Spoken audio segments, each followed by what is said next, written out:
La deuxième activité que nous avons intitulée ici Je construis mon savoir est appelée en fait activité leçon. Alors, c'est dans cette activité qu'on peut poser la situation problème d'amorce, comme ça se fait en classe réelle. On peut voir ici un aperçu, un exemple. Ici, nous avons une situation problème d'amorce, celle de chercher à identifier un ion. Voilà. Et c'est autour de cette situation, ce problème, que va se construire, n'est-ce pas, notre cours.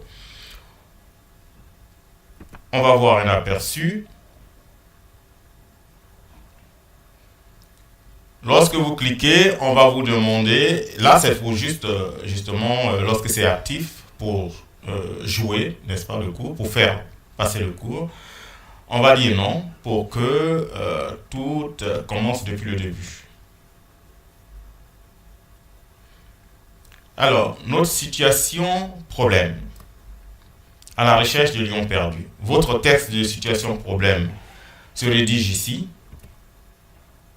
Modifié, ça on le verra plus tard. Voilà, on revient en arrière. Juste pour vous dire comment ça se présente. Et une fois le texte est présenté à l'apprenant qui est devant son ordinateur, soit en groupe ou seul devant son écran à la maison, pour ceux qui apprennent en autonome, par exemple les candidats libres, voilà, ceux qui veulent construire leur propre savoir, n'est-ce pas, apprendre de façon autonome. Et donc une fois le texte, n'est-ce pas, de la situation problème d'amorce est lu, alors on rentre ici dans la découverte du savoir que nous avons comme objectif. Différentes questions sont posées au fur et à mesure et nous répondons selon notre savoir, n'est-ce pas, propre à nous. Ainsi de suite, jusqu'à la fin, nous construisons nos savoirs. C'est ce que nous allons apprendre ici à faire avec l'activité « Je construis mon savoir ». Alors, pour ce faire, vous cliquez sur l'activité.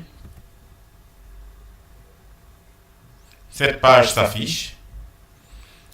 Ici, c'est pour la prévisualisation. Ça s'affiche directement sur l'onglet « Modifier ». Et donc, pour commencer, pour rédiger votre texte de situation d'amorce, vous cliquez sur « Ajouter une page de contenu ». Et là, donc, vous écrivez le titre de la page. Ainsi donc, ici, vous rédigez votre texte de situation problème, d'amorce ou d'apprentissage, c'est selon. Et ici, c'est une zone obligatoire. Vous saisissez ce que vous voulez que l'apprenant fasse. Voilà. Et ici, vous choisissez, est-ce que, après avoir cliqué sur ce bouton que vous aurez nommé ici, est-ce que l'étudiant doit rester sur la page en cours ou passer à la page suivante? En général, c'est la page suivante. Et vous enregistrez. Voilà. Ça s'affiche donc ainsi. Alors, le contenu de la zone de saisie de la situation problème d'apprentissage est ici. Et ce que vous saisissez ici apparaîtra donc comme sous forme de bouton ici. Et lorsque vous avez choisi page suivante, alors en cliquant sur ce bouton, on va à la page suivante. Si vous choisissez cette page, alors en cliquant sur ce bouton, on ne bouge pas. On reste toujours sur la même page. Je vous remercie.